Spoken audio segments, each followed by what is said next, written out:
Hi, welcome to this vlog. I'm a tennis coach and I'm going to be doing a training program for a junior tennis player. So we need to look at the needs analysis of the sport first. Okay. There's lots of biomechanics and kinetics involved with the game of tennis, which is mainly how the players move. They run, they jump, they have to rotate, and when they're sprinting they have to have the ability to accelerate and decelerate. There's lots of research out there which also says the different movements involved in tennis include transferring power from the legs to the upper body, as well as upper body rotation, angular displacement with the shoulder and the elbow, and then wrist pronation when hitting shots. And that's according to the USTA 1991, Kovacs and Ellenbecker 2011, the ITF 2007 and the USTA 2016.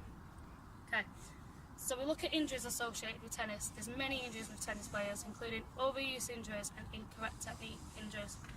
Players have weak ligaments or underdeveloped areas like the back of the shoulders.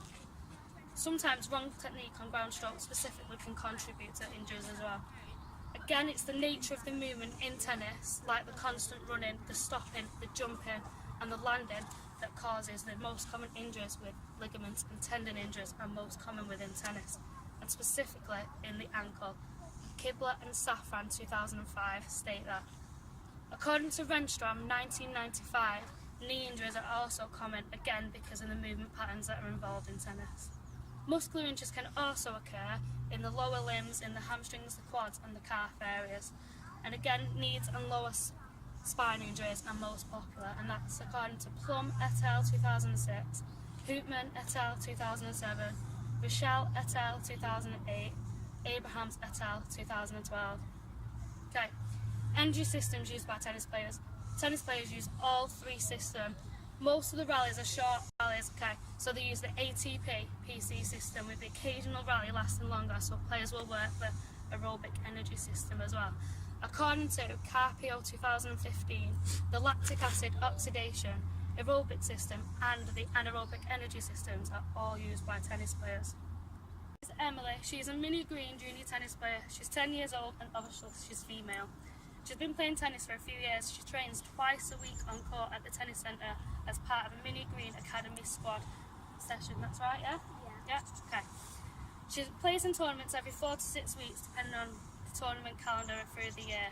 She's recently become a mini green player, which is now a bigger court, bigger balls, faster balls. So Emily is required to cover more court, hit the balls harder, and required to sprint faster for longer. Okay.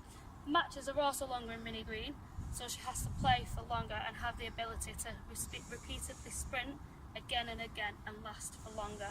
Mini green balls will be bounce higher and are a lot faster, yeah? So she's going to have to deal with that, so she's going to need to generate more power in order to hit that ball further and faster to be able to cope with playing in mini green now. Key components of fitness to Emily develop, now she is in mini green, is power, speed and agility and repeated sprint ability, are all areas identified by Carpio 2015 as key areas for junior tennis players to develop. Okay, you need to do a warm-up for the power session to prevent Emily getting injured, okay? So you're going to get a few snippets of the warm-up exercise that we're going to do with Emily. So Emily, you're going to jog on the spot, okay? Off you go. I'm going to shout commands and you're going to do it, okay? So, burpee. Get higher yet, carry on jogging, quick, keep jogging, go back to jogging. Burpee again. Faster. Okay, you're going to do press up, go. Carry on jogging, faster. Burpee. Jumping jack. Burpee. Start with the weightlifting, because I know you've never weightlifted before. We're going to use this brush so you get the right movements before we start looking at the weights, yeah?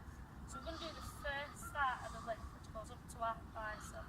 When it's into squat position, with the bar, you can start it on your toes, because obviously they can't be left off the floor. Elbows will go to the outside of your knees in this squat position, like this. Prevent a nice straight back. So you can lift it up, straight to there. And extend your legs, keeping them straight back. Keeping your arms out there. Does that look easy? So you're going to try this against the squat position. Keep your back straight, and you're going to try to grab your arms outside your knee, bend down, and lift straight up. Go to there. So again, start your toes. Only when you lift, only lift to your thighs. Here, and again, go. Straighten your back a bit more when you do it. And again, one more time. Here, outside, reach a bit through your arms. You might need to move the brush a bit more that way. There you go. Up, go. Oh, where's your arms? And again, one more. We're going to get this first part right. Arms here. Going to lift up, stop, there, go. Better, but just make sure your arms are straight. A slight arch back. One more time to try and get that position. Go. Okay. You ready to move on to the second part?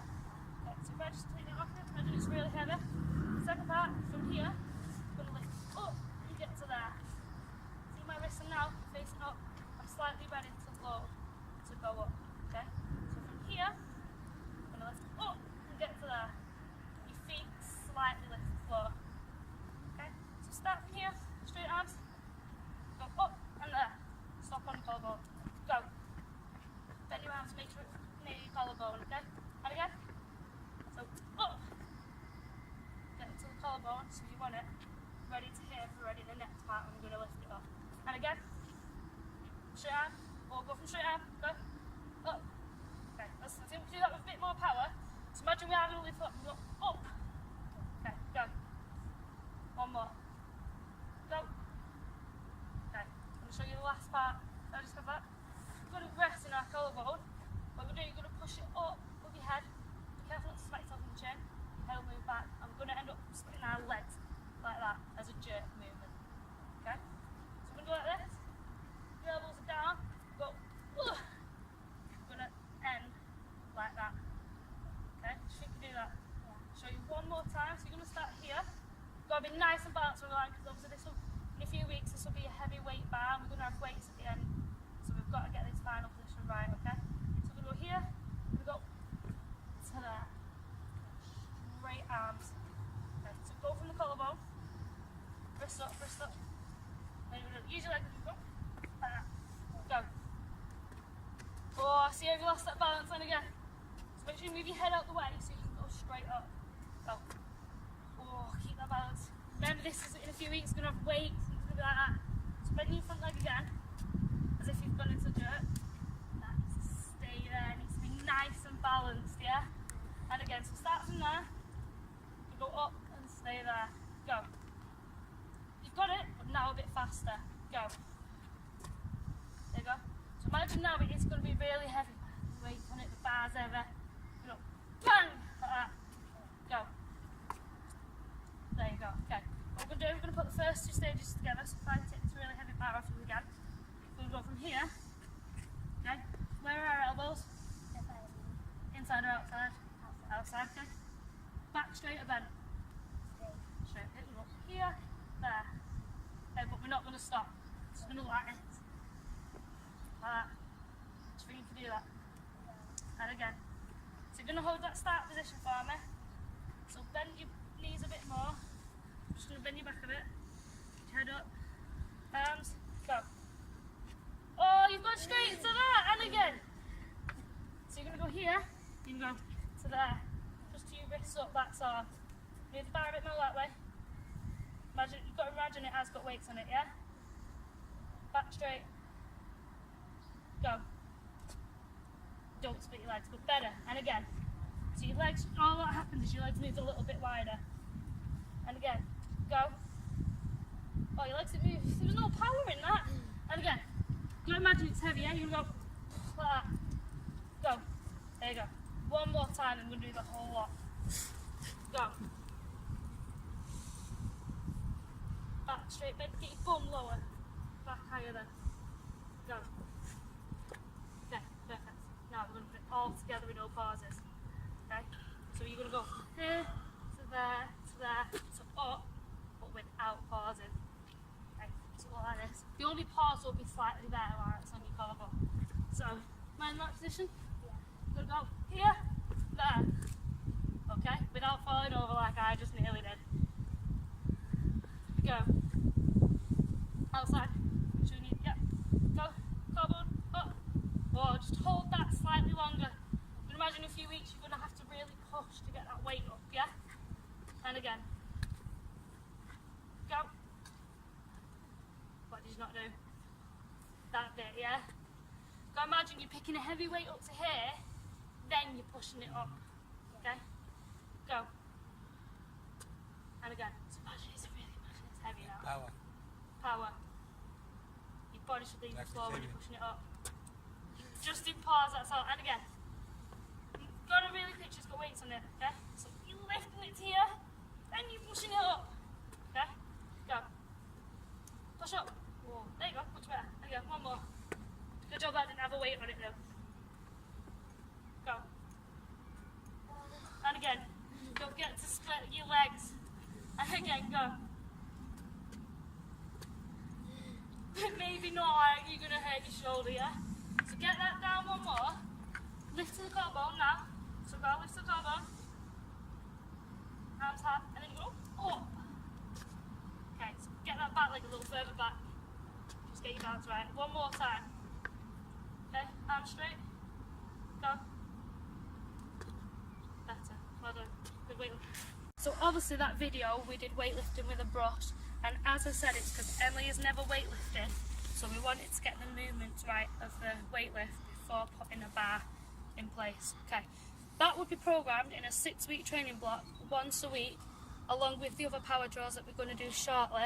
And the first 2 weeks we'd do 5 sets of 5 reps with just a 7.5 kilo bar with no weights on either side to just really hammer the technique down. And then by week 3 and 4, we'd keep the reps and sets the same, but we'd increase the intensity of the work by adding 2.5 kilos of weights on each side, so she'd be lifting more weight. And then the 5th and 6th week, again we'd keep the reps 5 by 5, but we'd have 5 kilograms of weights on each side, but keep the amount that we do it the same, but just up the intensity to help improve Emily's power. Okay. The reason we're doing weightlifting is it's been proven to be beneficial to any sports that involve lots of changes of direction, acceleration and jumping movements, and that's according to Newton et al. 1997. The triple extension movement that's involved in weightlifting mimics the tennis-specific movement when serving or when transferring any power from lower body through the core to the upper body when hitting shots. And any help that this weightlifting can do can help increase the power we get from the lower body. As you can see, weightlifting involves jumping movements when doing the jerk, and any training method that involves jumping mechanics has been proven to increase lower body muscle power, therefore improving the ability to transfer power through the body. And that's according to Hakkinen and Comey 1986, Hakkinen et al. 1985, and apologies for the pronunciation here, but Havelainen et al. 1999 and Young 1993. Another benefit of weightlifting is not only can it improve power and strength, but it also improves muscle endurance, which will be beneficial to Emily as she's playing longer matches in mini green now, so that'll help her with that as well. One last advantage is that it improves strength and power, but it also improves speed at the same time, because weightlifting works all 3 muscle fibres, so the fact that you work in type 2X fibres when you weightlift therefore improves your speed, as these are the fibres that you use when sprinting. Medicine ball throws just to complement the power training we've been doing, but we're going to do sideways movements to mimic the rotation that's involved in tennis. So all you can do is you're going to turn like an underarm throw from the forehand sideways, bend down, and you're going to extend and try and throw the medicine ball forward. Okay? So if you're going to keep that, you go a bit further this way. So remember you're going to try for it, so you go a bit further back as well. Just turn, don't go far, just see if you can get it to me. So you're going to turn on the forehand side just for now. Lower your legs, step with your left, so you're sideways, and try and throw it. But don't throw it at me. Yeah, go. Okay, so what you're really going to extend that follow through. You're going to really bend your knees, and as if you're going to jump as if you're taking an attacking shot, yeah? Go. Oh, I just locked my head, and again, it's okay. I'm not going to throw it back at you, just in case. And again, go. Got to be harder. Imagine you're taking that high bouncing ball. Taking that high bouncing ball, so you want to be extending, so you're rotating but you're jumping at the same time, yeah? Take a step back and then throw it further. Taking that high ball, bend your knees. Transfer it, rotate, jump. Ooh. You're trying to kill me with this. And again, one more. Then we'll do the back down. Bend and jump, bend and jump. Well done. Now the other side. Back hand, so this should be easy because it's 2 hands. Turn sideways, though. Get your right leg. Yeah, go. Ooh. And again, I'm not throwing it at you. Go. See if you can get it further. Take a step back now, see if you can do that 5 times on the forehand and the backhand side each, and then 3 sets of that with a minute or 2 rest in between each set. And we're doing that just to mimic the rotation movement on that movement axis that happens when hitting forehands and backhands in tennis. Do some plyometric jumping, okay? For the programme it's going to be box jumps using the specific set height, but for the video we're just going to use stairs because I haven't got any boxes on me today. Okay, so we're going to do it. I'm going to do a quick demonstration on this stair and then lower. What we need to do when I push up, then we need to go here and we go like that. I'm going to hold it and I'm going to come back down, okay? Just going to do a couple of them. I'm going to see how you do it and then we'll practice it. Keep going. Bend down, bend your knees, load, hold. Don't come up straight away because I really want you to push and leave the ground and then land like that. Again, go. No, not down. Just back up, just back up. So make sure you do a fair ground so it's not in it. Go, hold, and again. Just try not to go too wide with your feet. 2 more. Right, and up. Go. 1 more, perfect. Last one. I really want now, this ball's bouncing really high. Really don't get up because it's going to hit that bit. Go. Well done. Them stair jumps will be performed in the 6-week programme along with the weightlifting and the medicine drill for the power session. Week 1 and 2, Emily would do 15-inch jumps 10 times, okay? She's going to have 1 minute rest in between each set and she's going to do 3 sets of that. We're going to increase the intensity of work for weeks 3 and 4 by increasing the height she's jumping. She's going to do 20-inch jumps but with the same amount of reps and sets, so 10 reps times 3 sets. And finally, for week 5 and 6, we're going to keep the jumps the same but add ankle weights as a bit of a resistance. So she's going to do 20-inch jumps again but with 1 kilogram ankle weights on both feet. She's going to do 10 steps, 3 sets with rest in between each set. The reason we did the plyometric training was because this will also improve power in the lower limbs. Plyometrics has been proven to improve jump height and acceleration according to, apologise for the pronunciation again, but Mechelen 2013.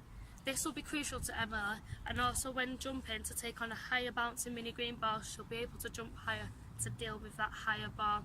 The fact that plyometrics has been proven to improve acceleration will also assist the speed training that we're going to do later on in the video.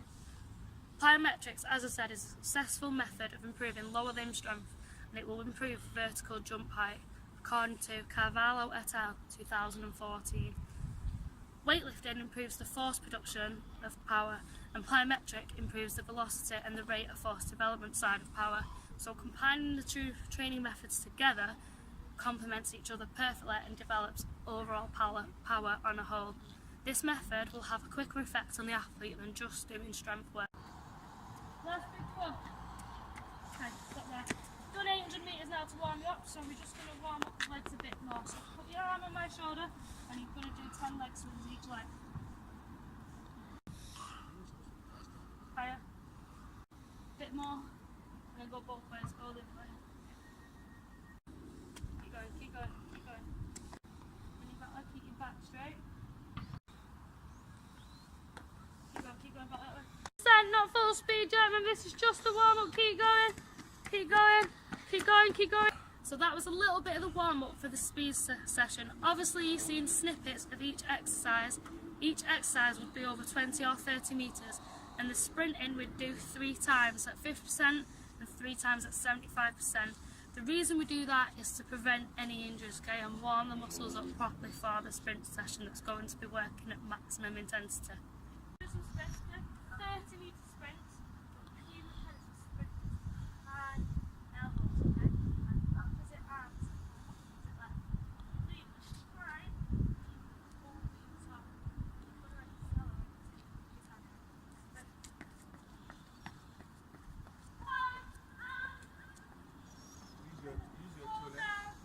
So remember, Emily, those key coaching points were arms all the way through, opposite arm, opposite legs, and really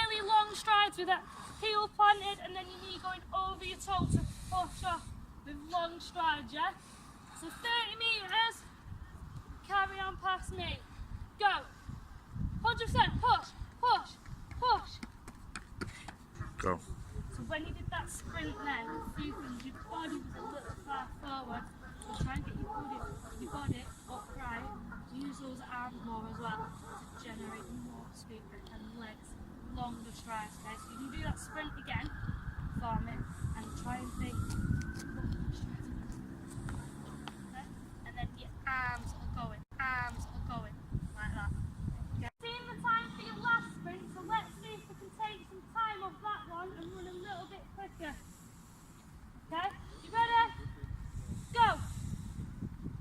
Straight, long strides, keep going, keep going, keep going, keep going. Okay, we're going to now, same running technique, same biomechanics as the drill we've just seen, but we're going to have uphill sprints, 40 metres to work on acceleration, to get Emily to accelerate, to speed up, to run to them drop shots. Go! Keep going, long strides, body up! Keep going, keep going, keep going, keep going, keep going, keep going, keep going. A bit of resistance to help push through, trying to accelerate the first one, okay? I'm just going to apply a little bit of pressure, not too much, and you're going to try and run that way. Wait. Go. Keep going, keep going, keep going, keep going, keep going. Okay, this one, just going to start slightly off balance, and then you're going to sprint, as if you've almost got to hit that forehand, but then it's hitting the net. So you're then going to have to change what direction you're running. So I'm going to start like that. Turn to the forehand now. Go, run forward, it's drop shot. Okay, you've got to be quicker than that, Emily. That ball must have bounced 5 or 6 times. So you've got to imagine you've got to hit bang!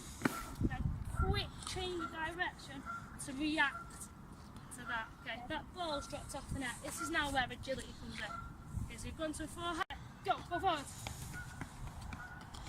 I'm going to teach you how to stop now, which is really important, so that when you've run for that drop shot, you've got time to stop without touching the net until you've balanced and hit the shot. So you're going to imagine we've been running like this, we've been running 1, 2, 3. Knees bent, legs apart, 3 steps to completely stop and not going off balance. Got to be balanced like that. Okay? So just slow jog, just start off with 50%, try and stop by that lamppost within 3 steps. Go. 3 steps. Oh, I think that was 4, and again. So nice and low when you stop. So if you're going for a Dutch beforehand, you might want to stop that way. Yeah? So 3 steps. Go. Bit faster now, bit faster now. 3 steps. Oh. So what we're going to do now is we're going to have a bit of agility now, so changing direction with a stimulus or reaction, okay? Start the yellow, you're going to run to the red, and then going to throw it to the east. You've got to run to grab it after 1 bounce. Go!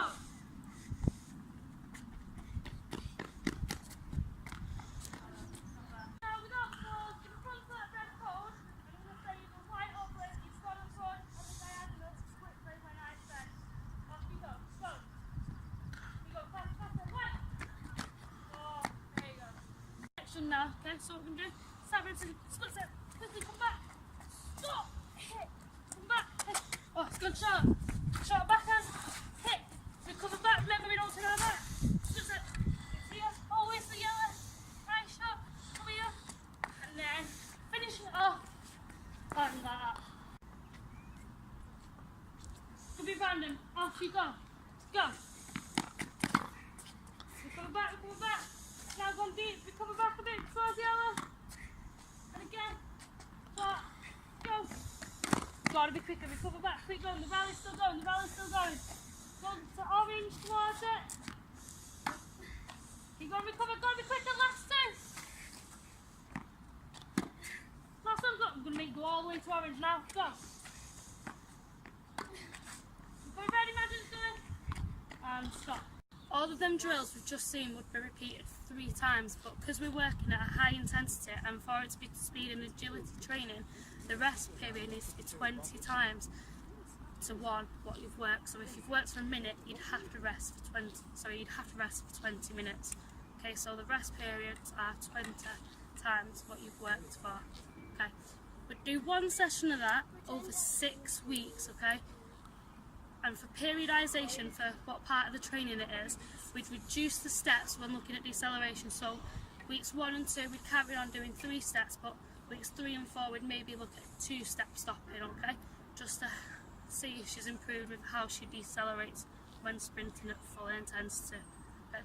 The agility drills are already periodised with going from simple change of direction drills to introducing that stimulus so it becomes agility. So they're already periodised in that manner of speaking. The reason we've done speed and agility training is because the crucial components in tennis, according to Girard and De Russo 2015. A player needs to have the ability to sprint with acceleration when a shot hits the net and drops over for a drop shot, or to change direction when moving when the ball comes a different way or bounces slightly differently. Adding a stimulus is crucial because it becomes agility training instead of just simple change of direction drills. Therefore, you have to be able to react to a stimulus when playing, e.g. the racket path of the opponent to see where they're hitting. Okay. Shepherd and Young 2006 highlight the importance of having the ability to sprint repeatedly and change direction while sprinting, and how important it is for sports performance within racket sports and court sports like tennis. Working at this intensity is beneficial to our athlete because it promotes the recruitment of fast twitch muscle fibres, which are the ones that are responsible for dynamic performance and acceleration, which has been identified as crucial for tennis players by Reed and Sneaker 2008. The best way to improve speed is by training at speed. You're not going to improve speed by working at 50%, so the speed drills in the middle of the session after the warm-up must be trained at 100%. Therefore, long recovery periods are crucial to allow the athlete to work at that intensity again for the next sprint. That's according to DeWise and Nymphius 2016. And again, that is to allow the body to recover to perform at the max at the next part of the speed training for the next set of sprints. Uphill sprints were used in that session to specifically work on acceleration with the athlete, and acceleration is crucial for when speeding to that drop shot to get up to that top speed. The last area we're going to work at is repeat sprint ability, which is also known as repeat sprint training when it comes to training terms. Now, the warm-up for this is not going to be in the video, but it's going to be the same as the previous sprint session warm-up because she's working at a high intensity, so she needs that full warm-up with the jogging, the hip leg swings, the hip circles, the inchworms and so on, and then the 50% and 75% sprints to get ready to work at a high intensity for the lesson. That's required according to Opart et al. 2012 to prevent injury because she's working at that intensity. And this warm-up was devised using Kovacs and Lemur's 2013 warm-up for sprint training with a few additional sprints thrown in to ensure that the athlete is thoroughly warmed up for the RST session. This RST training is going to be 10 reps of 6-second sprints with 30 seconds rest in between each rep of sprinting. Okay. I'm going to say stop when I want you to stop. Ready? Go! Keep going, keep going, keep going, and stop!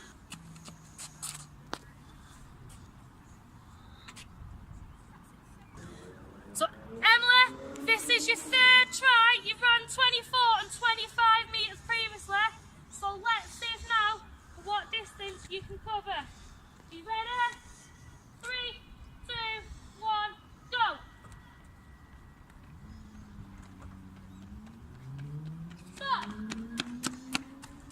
Okay. As we can see, the distances have started to decrease, showing the athlete is tired. Okay, we're going to do the last rep, the 6th rep of this 6-second sprint, and to see if she can get anywhere near the distances she's covered in the previous 5 sprints. Emma, this is your last sprint for 6 seconds, okay?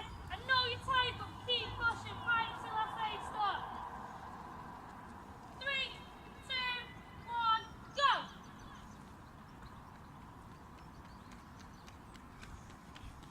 Stop! So as we can see, Emily started to cover less distances. She started at 24, but the last rep was only 22 metres, so we can show that she's getting tired.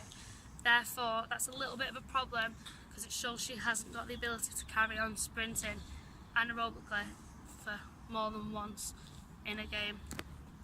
It's important that the athlete does train at the maximum intensity when doing this kind of training to allow large multi-unit recruitment in the muscle and the fibre adaptations that happen within the muscle. Also, myocardial enlargement needs to take place within this type of training, and that's according to Altenburg et al. 2007 and Golnick et al. 1974. The reason we're doing this is because the reps are between the recommended 6 to 15 reps when you read all the journals that are about this kind of training. The timing with under 10-second sprints, because the tennis player very rarely sprints, doesn't even sprint anywhere near 10 seconds, but if you go over, it goes into using a different energy system. So that's why the sprints must be kept under 10 seconds for this kind of training. And lastly, the recovery periods of less than 60 seconds are what are recommended in all the journals by Buchheit and Larson 2013, Aya and Bangsbo 2010, Balsam et al. 1992, Buchheit et al. 2007, Buchheit et al. Again 2009, DuPont et al. 2005, and Balsam et al. 1992, as well as Buchheit in 2010 and Buchheit et al. 2010, all recommend the reps, timings and rest periods that we've just covered in that session there. Short distance in this form of training is realistic for what tennis players cover. They don't have to cover more than 30 metres in one sprint because tennis courts aren't that big, so it's unrealistic to start getting a tennis player to run 100, 200, 400 metres. So short sprints are realistic for tennis players because that's what distance they cover. The shorter recovery time for this kind of training is what makes it RST training. If you allow the athlete to recover for longer, it means they're fully recovered and it becomes just speed training rather than repeated sprint training.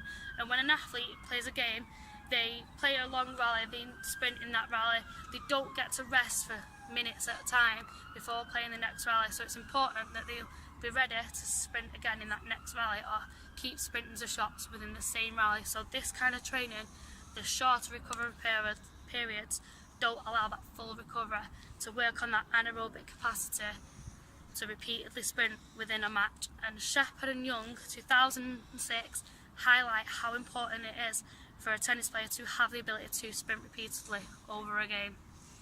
This form of training improves the anaerobic glycolysis according to Sargeant 2014, therefore it improves repeated sprint capabilities of any athlete. It's crucial to intermittent sports, which are stop-start, like tennis is, and you have to be able to run at speed again and again during long rallies or point after point. This training method has been proven to be beneficial when programmed correctly with the right rests, reps and sprint periods for many athletes, including tennis, and that's according to Aya and Bangsbo 2010, Raquel Bauchuk et al. 2008. Lastly, this form of training can be conducted without having to do any pre-lab tests to test the athlete, like VO2 max that has to be done in the lab. So because it's training 100% all out, the athlete is trying everything. They don't need to be tested beforehand to see any scientific levels. However, one critique with this form of training is we've been doing it in a straight line. Tennis is never in a straight line, so to make it more realistic, maybe changes of direction should be considered to make this form of training even more realistic. Going on to the programming lastly is each session, so the power session, the speed and agility and the repeated sprint ability will be done 1 day a week, as well as Emily continue to train 2 days a week on court doing tactical and technical stuff. We're not going to do any more sessions within that week, otherwise the athlete will start to burn out and overload and she could get injuries because we train her too hard and too often. Periodisation wise, junior tennis is not pre-season, competition season, off-season. Junior competitions are the same all year round, so there's not more or less competitions over time. So the training with the on-court stuff and physical stuff is going to stay the same throughout the year. So the 6 weeks isn't going to change, just with minor progressions within each session. So each session is periodised within itself, but the whole training isn't. It's periodised separately.